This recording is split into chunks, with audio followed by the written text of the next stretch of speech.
Junior ডাক্তারদের আন্দোলন যেন রাজ্য রাজনীতির পট পরিবর্তন করেছে। তারা প্রথমে 7 দফা দাবি রাখে, তারপর 10 দফা দাবি, তারপর তারা জানিয়ে দেয় যে তারা কর্মবিরতি তুলে নিচ্ছে, কিন্তু অনশন চলবে। এবার অনশনকারী জুনিয়র ডাক্তাররা তারা রীতিমতন ক্ষোভে ফুঁসছেন। সেক্ষেত্রে সরকার কি তাহলে কোনো রকম কোনো বড় পদক্ষেপ নেওয়ার পথে হাঁটছে? এই প্রশ্নই এই মুহূর্তে ঘুরপাক খাচ্ছে। আরজি করে অভয়ার মৃত্যুর সুবিচার থেকে শুরু করে নিজেদের কয়েক দফা দাবি দাওয়া পূরণের জন্য ধর্মতলায় অনশন শুরু করেছেন 6 জন জুনিয়র ডাক্তার। শুক্রবার 4 অক্টোবর থেকে শুরু হওয়া এই অনশন কর্মসূচির 14 ঘন্টা পেরিয়ে গেলেও রবিবার 6 অক্টোবর দেখা গেল যে আমাদের প্রতিনিধি যখন ধর্মতলায় অনশন মঞ্চে যান তখন বায়ো টয়লেট আসেনি, যার ফলে ক্ষোভ বাড়ছে জুনিয়র ডাক্তারদের। জানা গিয়েছে অনশনরত 6 জন জুনিয়র ডাক্তারদের জন্য মোট 2টি বায়ো টয়লেটের আবেদন করা হয়েছিল কলকাতা পুলিশের কাছে।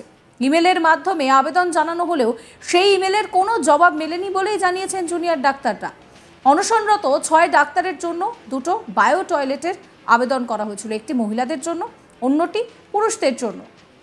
কিন্তু যেটা জানা যাচ্ছে যে কোনো রকমভাবে পুলিশের তরফ থেকে কোনো সদুত্তর পাওয়া যায়নি। এই নিয়ে আমার কালিক ঋত্বিকের একটি রিপোর্ট দেখাবো আপনাদের। ধর্মতলায় জুনিয়র ডাক্তারদের অনশনে 14 ঘন্টা পার।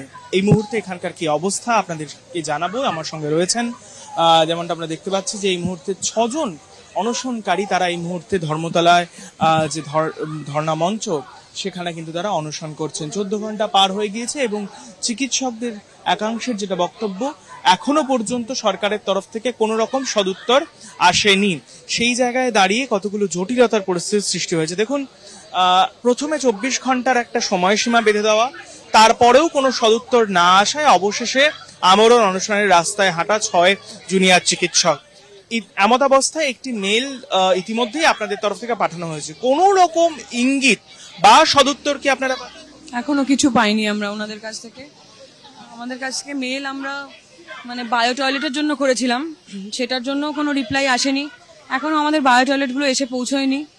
আমরা পাশে একটা গলিতে পাবলিক টয়লেট আছে, বাকি জেনারেল যারা আছি আমরা সাথে ভলেন্টিয়ার, তাদের কারোর জন্য আমরা চাইছি না, যারা আসছেন তাদের জন্য চাইছি না। কারণ আমাদেরকে অনেক বিল্ডিং থেকে ওনারা অফার করেছেন যে একজন একজন করে গেলে দেবদেন অ্যালাউ করবেন, কিন্তু অনশনকারী 6 জনের জন্য আমরা রিকোয়েস্ট করেছিলাম যে মিনিমাম 2টো bio toilet, 1 for male 1 for female allow করা হোক। আমরা স্পন্সরও করতে বলিনি ওনাদের, আমাদেরকে আমাদের সিনিয়র ডাক্তাররাই দিয়েছেন। সেগুলো এসে কালকে ওয়েটিং ছিল, তাদের এক গাড়ি সিজ করা হয়েছে। তাদের বলা হয়েছে এই গাড়িটা না ছাড়লে ওই গাড়ি ছাড়া হবে না, এই গাড়ি ছাড়া হলো তারপরেও ওই গাড়ি ছাড়েনি।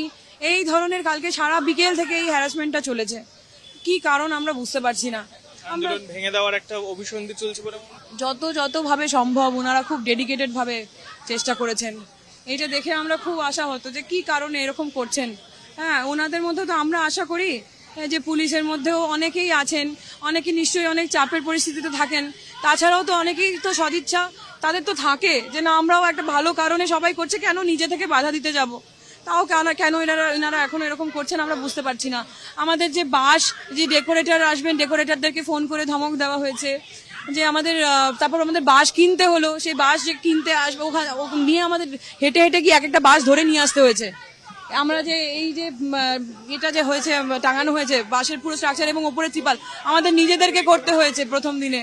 হ্যাঁ, কালকে ঝড় বৃষ্টি এসছে, আমাদের মাথার উপরে এইটা আমরা করতে, বাস নেই, আমরা করতে পারছি না। তখন পুরো আমরা ত্রিপাল জাস্ট ধরে হাতে ধরে সে হাওয়ায় উড়ে যাচ্ছে।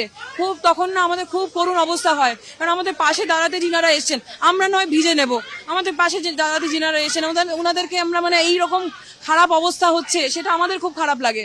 প্রসঙ্গে আসি, যে 10 দফা দাবিতেই অনশন শুরু হলো, ঠিক কোন কোন জিনিস? নিঃসন্দেহে একটা বড় বিষয় যেটা নিয়ে আপনারা একেবারে অনড়, যে বিষয়ে নিরঙ্কুশ ভাবে আপনারা লড়ছেন, সেটা হচ্ছে চিকিৎসক এবং স্বাস্থ্যকর্মীদের সুরক্ষা। প্রথম যদি বিষয় বলি, যদি আপনি ওভারঅল আমাকে কারণ জিজ্ঞেস করেন, আমাদের দুটোই মেন কারণ, দাবি সবকিছুই শুরু সবকিছুর 2টো জিনিস থেকে। এক হচ্ছে অভয়ার ন্যায় বিচার না নিয়ে আমরা যাব না। দ্বিতীয়, আমাদের পক্ষ থেকে যতটুকু চেষ্টা করার আমরা করে যাব যাতে আরেকটি অভয়া না হয়। গ্যারান্টি নিশ্চয়ই কেউ দিতে পারে না, কিন্তু আমাদের যা চেষ্টা তার মধ্যে যেন ত্রুটি না থাকে, এইটুকু আমাদের টার্গেট। এবার এটাকে যদি একটু বিস্তার করতে যাই, যদি ক্ল্যারিফিকেশন কি চাই, কি বলতে চাইছো, তাহলে বলতে হবে যে ন্যায় বিচার আমরা মানে দ্রুততার সাথে করা হোক সেটা আমরা বলছি না একেবারেই, সেটা আমরা বলতে চাই না, যাতে কোনো রকম তার মধ্যে তাড়াহুড়োয় অন্য ভুল লোককে ধরা হলো এসব যেন না হয়, তদন্তে ফাঁক না থেকে না একদমই। আমরা ওই রকম তাড়া দেওয়ার ব্যাপার নেই আমাদের সমস্যা হচ্ছে আমরা ওনাদের ওপরে প্রচন্ডই ভরসা করে আশা ভরসা করে বসেছিলাম, কিন্তু আমরা শিয়ালদা কোর্টে যেভাবে ওনাদের মানে ওনারা কিছু কিছু উত্তর দিয়েছেন তাতে যা মানে রেসপন্স হয়েছে কেন্দ্রীয় তদন্তকারী সংস্থা একদম একদম সিবিআই এর লয়ারের পক্ষ থেকে, এবং কিছু কিছু জিনিস বেরিয়ে এসছে সেগুলোতে আমরা অবাক যে আমরা ভরসা করে কি ভুল করছি, আমরা কি কিছু বুঝতে ভুল করছি। কারণ আমরা অলরেডি কলকাতা পুলিশের কাছ থেকে, এখন তো আপনারা সবাই জানেন, আমরা তো যেটা ভেবেছিলাম যে ধোকা খেয়েছি সেটা তো ভুল না, পুরো প্রমাণ লোপাট করা হয়েছে, সেটা এখন আর মানে মানে সত্য, এটা ফ্যাক্ট। আদালতে তদন্তকারী সংস্থা জানিয়েছে একদম একদম আদালতে এটা ক্লিয়ার। তো আমরা কাকে ভরসা করব বুঝতে পারছি না। পুলিশকে যদি ভরসা না করতে পারি কাকে ভরসা করব? এতদিন আমাদের প্রথম রেসপন্স কিছু হলে বাবা পুলিশের কাছে বলো, পুলিশ বাঁচাবে। এখন আমরা ভয় পাবো কিছু হলে পুলিশকে বলতে, পুলিশকে বলে পুলিশ এফআইআর নেয় না, এই ধরনের ব্যাপার হচ্ছে। তারপরেও আমাদের আশা সিবিআই এর উপরে, সেখানেও দেখছি ভরসা করে বসেছিলাম, কিন্তু সিবিআই যদি এরকম রেসপন্স, সেটার কারণ কি? আমরা ক্ল্যারিফিকেশন চাই। আপনারা প্লিজ আমাদের কনফিডেন্স বিল্ড করুন। ঠিক আছে, আমরা তাড়াহুড়ো করতে বলছি না, হ্যাঁ আমরা নিশ্চয়ই জানি 3 মাসের একটা টাইম লাইন আছে, আগে করে খারাপ করে হোক কাজ সেটা চাই না, কিন্তু কোন রকম যদি সমস্যা দেখতে পাচ্ছি সেটা নিয়ে আমরা চুপ করে বসে থাকলে আমাদের আফসোস হবে যে সময় থাকতে বললাম না কেন, বুঝতে পারছিলাম কিছু সমস্যা হচ্ছে বললাম না কেন, আওয়াজ তুললাম না। আমরা আওয়াজ তুলবো, এই পুরো ব্যাপারটা হচ্ছে প্রথম দাবিটা নিয়ে। তাছাড়া বাকি ছোট ছোট করে যে জিনিসগুলো বলা হয়েছে সেগুলো মূলত হচ্ছে চিকিৎসা পরিষেবা, সেটার যদি বেটারমেন্টের কিছু রাস্তা থাকে, নিশ্চয়ই প্রচুর রাস্তা থাকবে, সরকার থেকেও নিশ্চয়ই ওনারা অনেক কিছু ভাবছেন। আমরা আমাদের সাজেশনটুকু দিয়েছি, যেটা দিয়ে আমরা অনেক মানে ঘন্টার পর ঘন্টা বসে ভেবে যে কি কি করলে একটু কিছু বেনিফিট হতে পারে, সেই ভাবনা চিন্তা করে আমরা এগুলো বার করেছি। এবং এই চিকিৎসা ব্যবস্থার মূল প্রাণকেন্দ্র চালিকা শক্তি আপনারাই, তাই না? প্রত্যেকদিন দেখছি তো, আমরা বেটার বুঝি ব্যাপারটা যে কিসে অ্যাকচুয়ালি প্রবলেম হয়, হ্যাঁ কিসে ভালো হবে। এবং আমরা এগুলো নিয়ে ডিসকাশন চেয়েছি বহুবার। যখন আমাদের সিজওয়ার্ক চলছিল আমাদেরকে তখন একটা মিটিংয়ে ম্যাডাম নিজেই ছিলেন, পরের মিটিংয়ে উনি ছিলেন না বলে ওনারা সাইন করেননি। তার পরবর্তীতে ওনারা আর মিটিংই করছেন না। আমরা রিকোয়েস্ট করে চলেছেন, ওনারা মিটিং করছেন না কেন? আমরা কি মানে এরকম কিছু না করা অবধি ওনারা শুনবেন না? ওনারা কি এটা বলতে চাইছেন যে তোমরা অনশন করো তবে আমরা শুনবো? মানে তাও শোনেননি, মানে কি চাইছেন, কি করলে শুনবেন?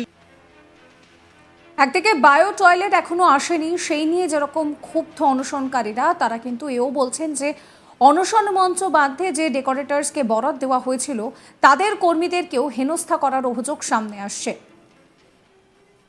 সাবস্ক্রাইব করবেন আজ তাক বাংলার ইউটিউব চ্যানেলকে, ফলো করতে ভুলবেন না আজ তাক বাংলার হোয়াটসঅ্যাপ চ্যানেলও।